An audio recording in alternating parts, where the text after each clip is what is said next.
Friends, Switzerland ನ ಗುಡ್ಡಗಾಡುಗಳಲ್ಲಿ ಇರುವ ಹಸುಗಳಿಗೆ ತುಂಬಾನೇ ಗಾಯಗಳನ್ನು ಎದುರಿಸಬೇಕಾಗುತ್ತದೆ. ಏಕೆಂದರೆ ಇದು ತಿರುಗ್ತಾ ತಿರುಗ್ತಾ ತುಂಬಾನೇ ಮೇಲೆ ಹೋಗುತ್ತದೆ ಮತ್ತು ಹೆಚ್ಚಿನಂಶ ಕೆಳಗಿಳಿಯುವ ಸಮಯದಲ್ಲಿ ಇದರ ಕಾಲುಗಳು ಮುರಿಯುತ್ತದೆ.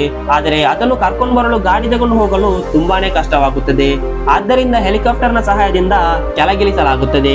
ಆದರೆ ವಿಶೇಷವೇನೆಂದರೆ ಹೆಲಿಕಾಪ್ಟರ್ ಅವರು ಹಸುವಿನ ಮಾಲೀಕರಿಂದ ₹1 ಕೂಡ ಚಾರ್ಜ್ ಮಾಡಲ್ಲ. ಇದರ ಬಗ್ಗೆ ನಿಮ್ಮ ಅನಿಸಿಕೆ ಏನು? ಕಮೆಂಟ್ ಮಾಡಿ.